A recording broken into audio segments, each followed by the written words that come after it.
কালকে আমাদের পঞ্চম বিবাহ বার্ষিকী ছিল। আবু এখানে সুন্দর দেখে একটি ফুলের তোড়া এবং একটি গাজরা নিয়ে আসছে। দেখতে দেখতেই কিন্তু আমরা আমাদের জীবনে 5 বছর কাটিয়ে দিলাম। আর স্বামী ভালো হয় পৃথিবীতে তার কোনো বন্ধুর প্রয়োজন হয় না। তাকে সুখে রাখার জন্য তার স্বামী যথেষ্ট। আলহামদুলিল্লাহ, আমিও এমন একজন মানুষ পাইছি যার সাথে সবসময় কিন্তু সবকিছুই শেয়ার করা যায়। মানুষটার সাথে সবসময় মন খুলে কথা বলা যায়, তার কি আর কোনো বন্ধুর প্রয়োজন হয়? এখানে কিন্তু সাদের আবু বিছানাটা গুছিয়ে নিচ্ছে, কিন্তু ছাদ তো একদমই করতে দিচ্ছে না।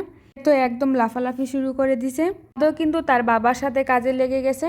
তো এইখানে কিন্তু সাদের আবু আমাকে ফুলের তুড়াটা দিয়ে দিল। কাছে কিন্তু সবসময় এরকম অনেক ভালো লাগে তখন আমাকে সে কোনো কিছু না জানিয়ে গিফট করে। বিশেষ করে ম্যারেজ ডের মধ্যে আমাকে কখনোই জানিয়ে গিফট করে না। এই তো এইখানে কিন্তু আমার জন্য একটা রজনীগন্ধার গাজরা নিয়ে আসছে। আমার যখন প্রথম বিবাহ বার্ষিকী ছিল, তো সাদের আব্বু আমাকে একটা ডায়মন্ডের নোসপিন দিছিল। তখন কিন্তু সে আমাকে না জানিয়েই দিছিল। ওর দিছিল আমাকে হাতের চুড়ি এবং ব্রেসলাইট। তারপর কিন্তু সাদের আব্বুর গড়ির সাথে আমাকে একটা ম্যাচিং করে গড়ি দিছিল। এইবারে কিন্তু আমাকে সুন্দর দেখে একটা শাড়ি গিফট করছে। শাড়িটা কিন্তু একদমই ভিডিও করতে মনে নেই আমার। যাই হোক, শাড়িটা কিন্তু অনেক সুন্দর ছিল। যাই হোক, না জানিয়ে কিন্তু কোনো কিছু গিফট করলে ভালোই লাগে। আজকেও আমি জানতাম না যে আমার জন্য শাড়ি নিয়ে আসবে। এখানে কিন্তু বিরিয়ানি রান্না করে নিচ্ছি খাসির মাংস দিয়ে। বিবাহবার্ষিকীর সাথে কিন্তু পবিত্র দিনও ছিল, তার জন্যই ভাবলাম যে এখানে আজকে বিরিয়ানি রান্না করে নেই। একটা নারীকে সবসময় হাসি খুশি রাখতে পারে তার স্বামী।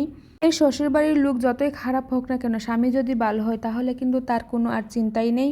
দিন শেষে তো বলা যাবে, যাই হোক তারা যেমনই হোক না কেন, আমার স্বামীটা তো ভালো। মাংসের মধ্যে কিন্তু সব ধরনের মশলাই এক এক করে দিয়ে দিচ্ছি। মাংসের মধ্যে কিন্তু আমি হলুদ দেই নাই, কারণ যেহেতু বিরিয়ানির মশলা দিয়ে রান্না করব। খাসির মাংসটা এখন দেখে কিন্তু আমার অনেক লোভনীয় মনে হচ্ছে যে এখনই খেয়ে নেই। আজকের বিরিয়ানিটা কিন্তু অনেক মজার ছিল। এখানে মাংসটা কষানো হচ্ছে, এটা দেখে কিন্তু অনেক লোভ লাগছে। এইখানে কিন্তু আমার মাংসটা কষানো হয়ে গেছে, এখন কিন্তু আমি চাউলগুলা দিয়ে দিব। বিরিয়ানি কিন্তু সবসময় আমার অনেক পছন্দের, শুধু আমার না, আমাদের দুজনেরই কিন্তু অনেক পছন্দের। বিরিয়ানিটা কিন্তু আমি কম জাল দিয়ে রান্না করছি, কারণ ছাদেও কিন্তু খাবে। এখন কিন্তু আমি সবসময় মরিচ কম দিয়ে রান্না করতে চেষ্টা করি। আমরা যে খাবারটা খাবো ওই খাবারটাও যাতে ছাদে খেতে পারে, সবসময় ওই চেষ্টাই করি। এখানে কতগুলো পোলাও পাতা দিয়ে দিলাম। পোলাও পাতার গাছটার মধ্যে কিন্তু অনেক পাতা ধরছে, জন্য আমি কয়েকটা বেশি করে নিয়ে আসছি। এখানে কিন্তু বিরিয়ানিটা আমি ঢাকনা দিয়ে ডেকে দিব। এই তো এখানে কিন্তু আমার বিরিয়ানিটা আমি নিয়ে আসছি, এখন আমরা কিন্তু খাওয়া দাওয়া করব। এটা দেখতে যেমন সুন্দর হয়েছে, খাইতেও কিন্তু মাশাআল্লাহ অনেক টেস্টি হয়েছিল। আজকের বিরিয়ানিটা কিন্তু আমি জলপাইয়ের আচার দিয়ে খাবো। জলপাইয়ের আচার বানানো হয়েছে, এখনও কিন্তু ভিডিওটা আপলোড করা হয় নাই। ইনশাআল্লাহ দেখি 2-1 দিনের মধ্যেই কিন্তু ভিডিওটা আপলোড করে দিব।